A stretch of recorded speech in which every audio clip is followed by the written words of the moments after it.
एक गोष्ट खरी आहे की मधल्या काळामध्ये ज्या 288 नगरपालिका, नगरपंचायती, नगरपरिषदाच्या निवडणुका झाल्या आणि त्याच्यातल्या काही कालच मतदान झालेलं होतं. काही कोर्टाच्या आदेशाप्रमाणे मला वाटतं 20-22 काहीतरी नगरपालिकांचं काल मतदान झालं. त्याचं काउंटिंग आज सकाळपासून सुरू होतं. सगळ्यांचं लक्ष तिकडं होतं. आपल्याला सगळ्यांना माहिती आहे की महायुतीच्या सरकारमध्ये गेले वर्षभर आम्ही देवेंद्र फडणवीस, एकनाथराव शिंदे, मी आणि आमचे तिन्ही पक्ष तिथं काम करतायत. हे काम करत असताना हा लागलेला निकाल आहे. त्याच्यात अनेक ठिकाणी आम्हाला एकमेकाच्या विरोधात पण उभं राहावं लागलेली ही वस्तुस्थिती आहे. पण आम्ही तारतम्य ठेवून प्रचार करत होतो आणि एकंदरीत कौल बघितल्यानंतर जनतेने आम्हाला चांगला कौल दिलेला आहे. त्याबद्दल मी तमाम मतदारांचं महाराष्ट्रातल्या मनापासून आभार मानतो, मनापासून धन्यवाद देतो. उलट आमची जबाबदारी आणखीन वाढलेली आहे, कारण आम्ही जी काही भाषणं केलेली होती त्याच्या संदर्भात लोकांनी विश्वास ठेवून हे मतदान केलेलं आहे. त्यामध्ये राष्ट्रवादी काँग्रेस पक्षाला पण चांगल्या जागा मिळाल्या, चांगले नगराध्यक्ष निवडून आले. तसंच भाजपचं पण झालेलं आहे आणि शिंदे साहेबांच्या शिवसेनेचं पण झालेलं आहे. अशा पद्धतीचा हा निकाल मिळालेला आहे. पुणे जिल्ह्यामध्ये देखील चांगला निकाल लागलेला आहे आणि जिल्ह्याची मी सगळ्या माझ्या मतदारांचे देखील आभार मानतो. जे जे नगराध्यक्ष 288 नगरपालिका, नगरपंचायत, नगरपरिषदामध्ये निवडून आलेले आहेत, भले ते कोणत्याही पक्षाचे असोत, त्यांचंही मी सर्व अध्यक्षांचं, कारण डायरेक्ट अध्यक्षाची निवडणूक होती, त्यांचंही मी मनापासून अभिनंदन करतो. त्यांनाही धन्यवाद देतो. आता जबाबदारी त्यांची पण वाढलेली आहे. त्या जबाबदारीचं भान ठेवून ते सगळेजण काम करतील. आम्ही देखील आमची जबाबदारी जी काही आहे सरकार म्हणून ती पार पाडू. केंद्र सरकारची पण मदत त्या बाबतीमध्ये घेऊ आणि त्या त्या जिल्ह्याचे पालकमंत्री देखील आमचे महायुतीचे तिथं सहकार्य करतील याबद्दलची ग्वाही मी ह्या सगळ्या नवनिर्वाचित नगरसेवकांना, नगराध्यक्षांना देऊ इच्छितो. पत्रकार मित्रांनो, तुम्ही सकाळपासून थांबलेल्या, पण माझी धावपळ चाललेली आहे. अजून माझे सगळे मुलाखती संपलेल्या नाही आहेत. अजून मला वाटतं 5-6 प्रभाग राहिलेले आहेत आणि ते आता संपून मग इतर लोकांशी मला चर्चा करायची. त्याबद्दल तुम्ही पण माझ्याबद्दल गैरसमज निर्माण करून घेऊ नका. आपल्याला काही प्रश्न विचारायचे असतील तर विचारा.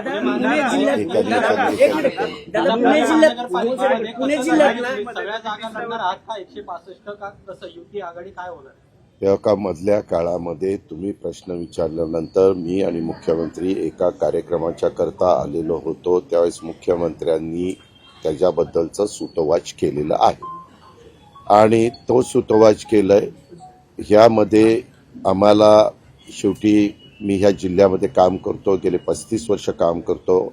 अनेकदा ह्या जिल्ह्यांनी आणि ह्या दोन्ही शहरांनी मला मनापासून साथ दिलेली आहे.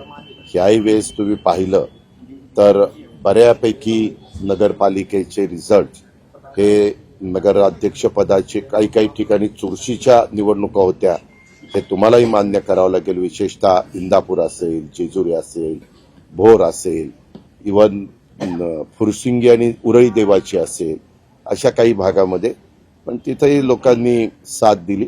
काही ठिकाणी शिवसेनेला पण साथ दिली, काही ठिकाणी भाजपला पण साथ दिली, नाही असं नाही.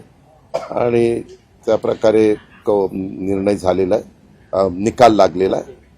त्याबद्दल त्यांचं सगळ्यांचे आभार मतदारांचे.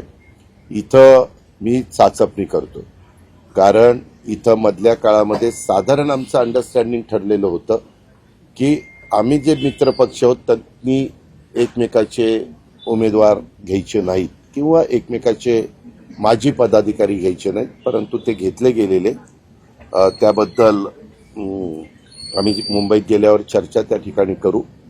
पण उद्याच्याला कुणी कुठं घेतले तरी काही ठिकाणी संख्या वाढल्यावर एक तर 9 वर्षांनी निवडणुका होतात. त्याच्यामुळं त्या पक्षातले मूळ जे काही उमेदवार वाट बघत होते की आपल्याला उमेदवारी मिळेल आणि आता तिथं दुसऱ्या पक्षातले काही लोक घेतले तर ते पण नाराज होणार.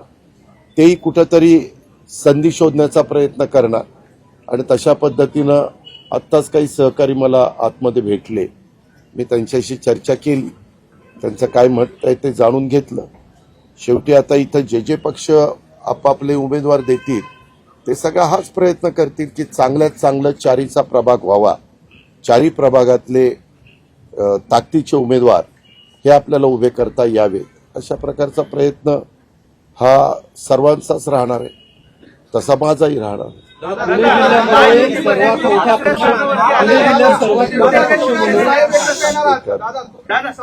आगामी महापालिका इलेक्शनच्या दृष्टीने एकत्र येणार आहात का? कारण सातत्याने सारखी चर्चा होती त्यावर. त्याच्यामध्ये आम्ही महाविकास आघाडीत एकत्र काम करत होतो 15 वर्ष काँग्रेसच्या बरोबर. त्यावेळेस आम्ही हा सगळा अधिकार त्या त्या जिल्ह्यांना द्यायचो. आता पण तो अधिकार आम्ही त्या त्या जिल्ह्यांना दिला आणि त्या प्रकारे ह्या नगरपालिकेच्या निवडणुकीमध्ये देखील कुठं कशा पद्धतीने युत्या झाल्या हे पत्रकार मित्रांनो आपण पण सगळ्यांनी पाहिलेलं आहे, जनतेने पण पाहिलेलं आहे आणि त्याच्यातून निकाल पण आता लागलेले आहेत. त्याच्या उद्याच्याला प्रत्येक पक्ष आम्ही महायुतीच्या सरकारमध्ये काम करत असलो तरी भाजपला त्यांच्या कार्यकर्त्यांना जास्तीत जास्त संधी द्यायची, शिवसेनेला त्यांच्या कार्यकर्त्यांना एकनाथराव शिंदे साहेबांना संधी द्यायची, मला माझ्या राष्ट्रवादीच्या कार्यकर्त्यांना संधी द्यायची. शेवटी आम्ही सगळेजण ह्या सगळ्यांच्या मदतीमुळं 288 मतदारसंघात लढलो आणि त्याच्यातले जवळपास 238 मतदारसंघामध्ये आमच्या ह्या जीवाभावाच्या कार्यकर्त्यांनी तिन्ही पक्षाच्या आम्हाला निवडून आणण्याचं काम केलं. पण त्या कार्यकर्त्याला पण संधी मिळाली पाहिजे. त्याच्यामुळं नगरपालिकेमध्ये देखील तशा प्रकारचा प्रयत्न झाला. अनेक ठिकाणी आम्ही एकमेकाच्या विरोधामध्ये देखील लढलो आणि महानगरपालिका देखील 29 आहे. प्रत्येकाला वाटतं आपल्या विचाराचा महापौर व्हावा आणि तशा प्रकारचे प्रयत्न सर्वांचेच चाललेले आणि हे सगळं करत असताना तिथली राजकीय परिस्थिती कशी उद्भवते त्या पद्धतीनं तिथले निर्णय हे तिथले जिल्हाध्यक्ष घेतील. त्यांचं म्हणणं आहे की दोन्ही राष्ट्रवादीने एकत्र लढावं आणि ते म्हणतात की अजित पवार पण तुम्हाला भेटून गेले, तुमचं काय त्यांना मार्गदर्शन राहणार आहे? मी सांगितलं ना, त्यांनी तिथल्या जिल्हाध्यक्षांना शहर अध्यक्षांना भेटावं आणि त्याच्यातनं काही समन्वय साधता आला तर पाहावा. पण तुम्ही सकारात्मक आहात दादा? तुम्ही सकारात्मक आहात का की साहेबांसोबत जाऊन युती केलं तर आपला फायदा होईल एकत्र म्हणून? लढावं असं तुम्हालाही वाटतं? त्या संदर्भात हे का साधं गणित आहे पत्रकार मित्रांनो. मताची विभागणी झाल्यानंतर निवडून गेलेल्या उमेदवाराला अडचण येते. 30 मताची विभागणी होऊन नाही दिली तर त्यांना निवडून यायला सोपं जातं. तर तिथले शहर अध्यक्ष जिल्हाध्यक्ष निर्णय घेतील. दादा तुम्ही असं बोलून एक प्रकारे संकेत देताय का की आम्ही दोन्ही राष्ट्रवादी म्हणून एकत्र येतोय म्हणून? गटाचे जे अध्यक्ष आहेत म्हणजे सातत्याने विरोध करताना दिसत आहेत, नको म्हणून अधिकाऱ्यांसोबत. ठीक आहे, जण दिसत आहेत सगळ्यांना. प्रशांत जगताप ठीक आहे. प्रत्येकाला स्वतःचं मत मांडण्याचा अधिकार असतो, तसं ते मांडतायत. तुम्ही आहात सकारात्मक योगेश्वरी.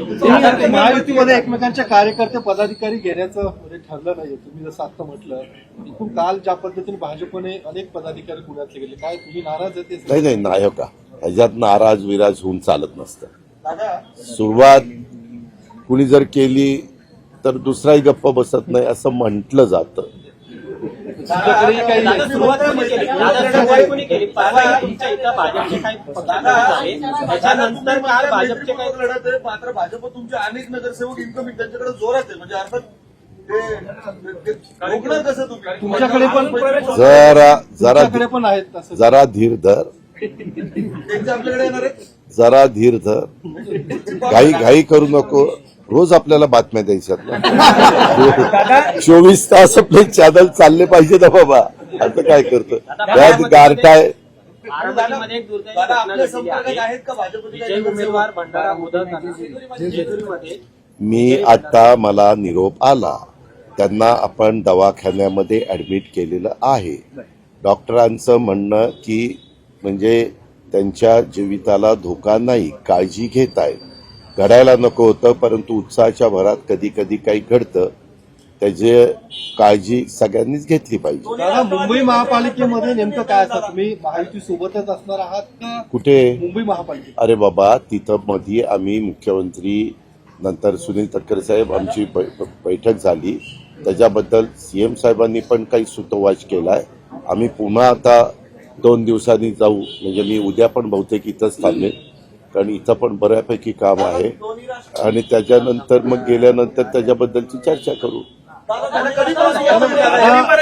नवाब मलिकावरून वाद आहे. महायुतीतले काही मित्र पक्ष विरोध करतायत, कारण की नवाब मलिकांकडे जबाबदारी तुम्ही दिलेली आहे. तेव्हा का प्रत्येकाचं वेगवेगळं मत त्या ठिकाणी असू शकतं. त्यांना त्यांचं मत व्यक्त करण्याचा अधिकार आहे. त्याच्यामध्ये टीका टिप्पणी करण्याचं आम्हाला काही कारण नाही. दोन्ही राष्ट्रवादी एकत्र कधी येतील? अरे बोलू द्या रे दादा. अरे मी काही ज्योतिषी नाहीये बाळा, तुमच्याकडे निर्णयाचा मी ज्योतिषी नाहीये.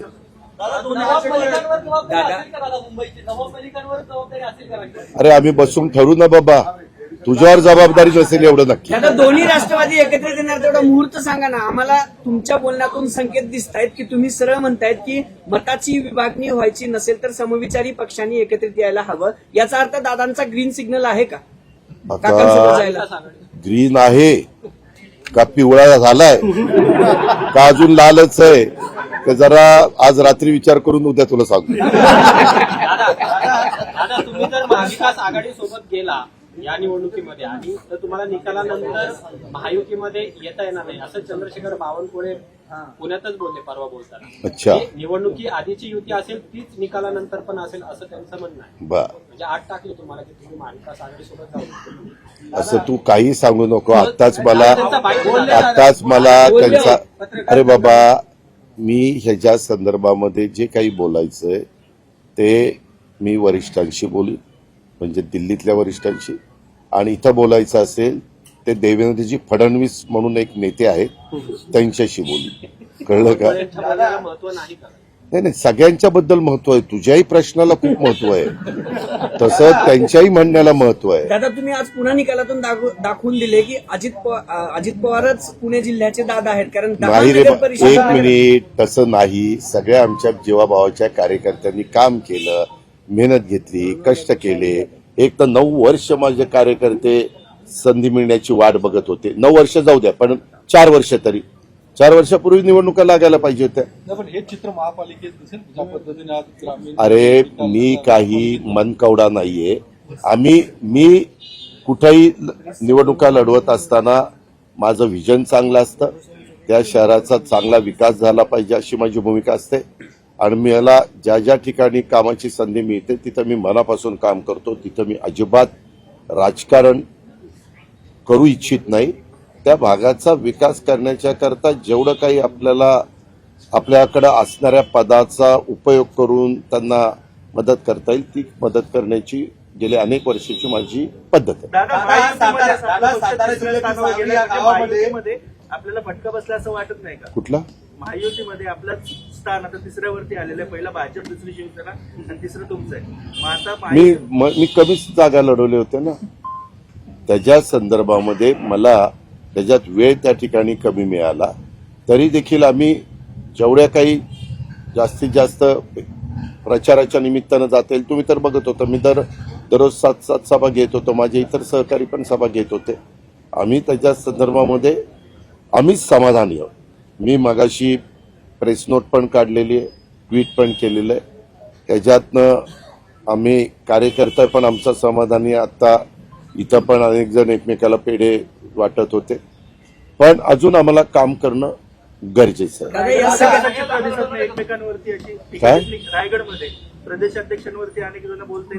उदय सामंत असतील, भरत गोगवले असतील, म्हणजे विजय झालेला आहे त्यावरून त्यांच्यावरती टीका केली जाते. त्याच्यामध्ये तिथलं पद्धत जरा वेगळी आहे. मी मध्ये देखील नागपूरला काही लोकांशी बोललो, उदय सामंतांशी किंवा भरत गोगवलेंशी असं मी बोललेलो आहे.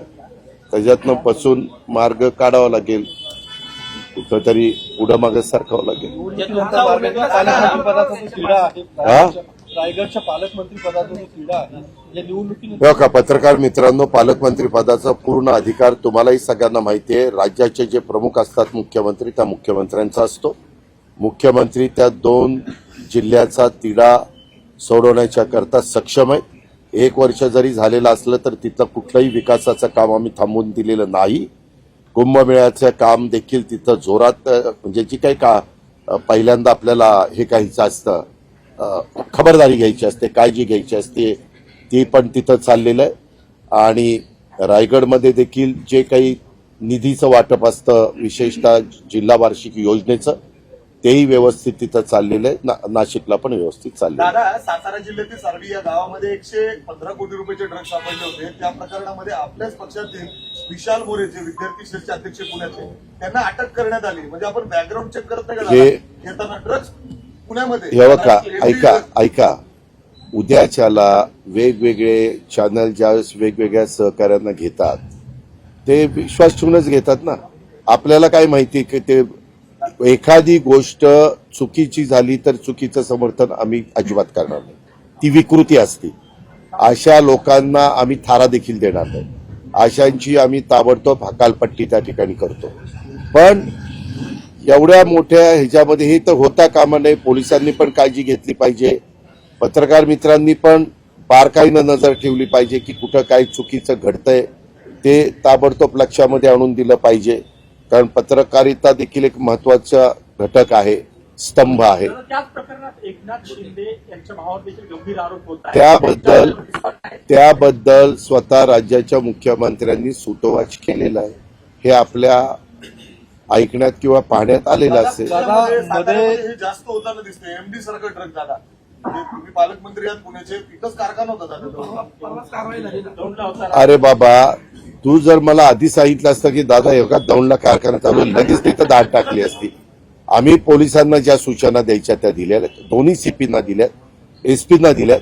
आणि मी नेहमी त्यांना सांगतो, मी मुख्यमंत्र्यांच्या देखत तुम्ही पत्रकार मित्रांनी कितीदा तरी ऐकलं, राजकीय कुणी दबाव किंवा काही तिथं करण्याचा प्रयत्न केला तर त्याला अजिबात भीक घालू नका, त्या दबावाला बळी पडू नका. तुम्ही बघताय पत्रकार मित्रांनो, यंदाच्या वर्षी जिल्हा वार्षिक योजनेतनं आपण त्यांना इन्फ्रास्ट्रक्चर म्हणून गाड्या, सीसीटीव्ही कॅमेरे, जे काही त्यांना लागतं, कॉम्प्युटर वगैरे, किती गोष्टी दिलेल्या आहेत.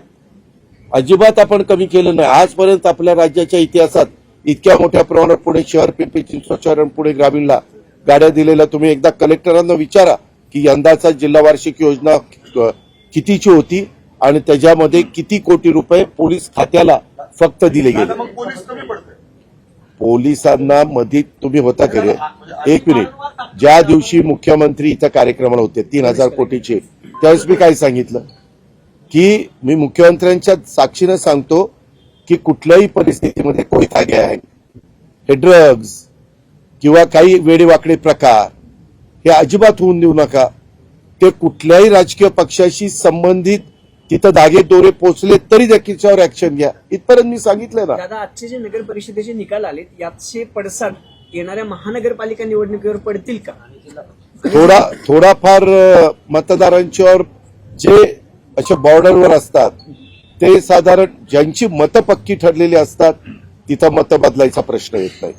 परंतु जे अंदाज घेऊन किंवा आता काय परिस्थिती, आता काय केलं पाहिजे, तशा पद्धतीनं मतदान करतात तिथं 5-10% फरक पडतो. धनंजय मुंडेंनी अमित शहाची भेट घेतली 2 दिवसांपूर्वी आणि त्यानंतर चर्चा सुरू झाल्या की पुन्हा धनंजय मुंडेंची. आपल्याला सगळ्यांना माहितीये तिथं कावळा उठायला फांदी तुटायला गाठ पडावी तशी पडलेली आहे. त्यावेळेस धनंजय मुंडे त्यांच्या 2 कामाच्या करता मलाही त्यांनी फोन करून सांगितलं की दादा एक काम कारखान्याचं होतं आणि अजून एक त्यांचं दुसरं काम होतं. त्या कामाच्या करता त्यांनी अमित शहा साहेब हे आमच्या एनडीएचे एक प्रमुख नेते आहेत, त्यांनी त्यांची वेळ घेतलेली होती, त्यांनी त्यांना वेळ दिलेली होती, त्याच्याकरता ते बोलायला गेले होते. मी खूपदा बघतो पत्रकार मित्र पण, मी ज्यावेळेस कधी मुख्यमंत्र्यांना भेटायला जातो त्यावेळेस अजित पवार मुख्यमंत्र्यांच्या भेटीला, मग साधारण त्यावेळेस कुठलं जे वातावरण असेल किंवा काही चर्चा असेल त्याचा कुठेतरी अर्थ लावतात आणि ह्याच्याकरता भेटीला.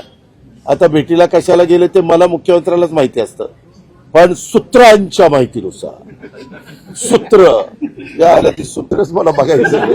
पण धनंजय मुंडेंना मंत्रिमंडळात समावेश होणार आहे का? कारण ती चर्चा सुरू झालेली आहे.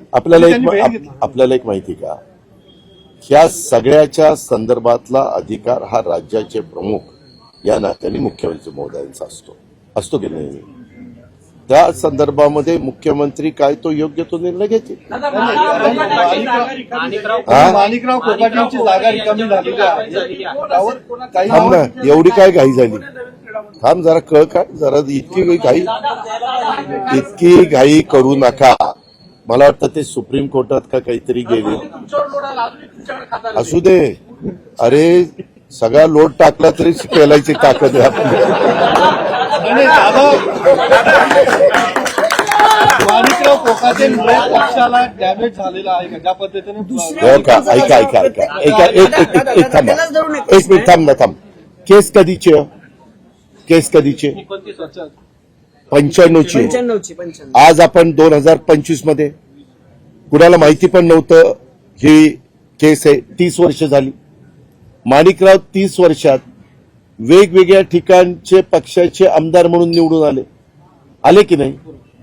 ह्याच्यामध्ये न्यायव्यवस्था ही तर सर्वोच्च आहे, पण निकाल लागल्यानंतर सेशन कोर्टामध्ये इतकी झटपट दिवाणी केस लागेल असं सहसा घडत नाही, पण इथं घडलं.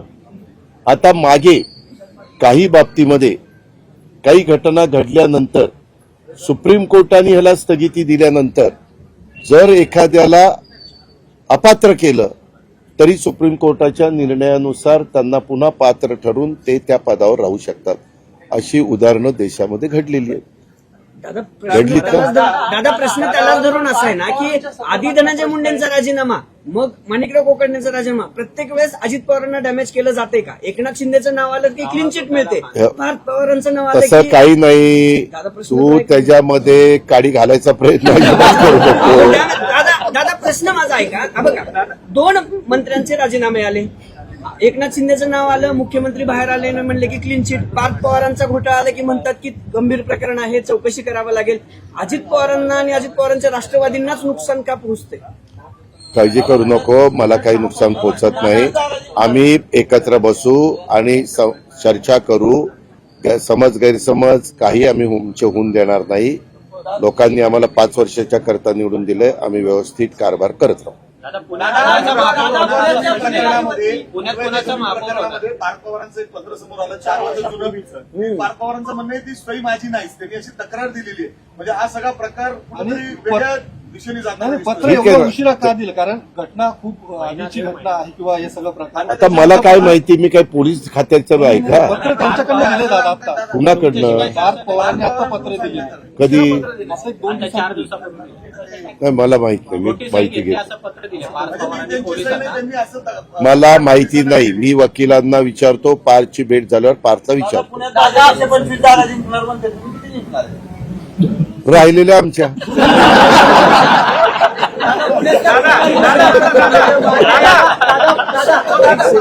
हे बाद झाला. आता मी तुला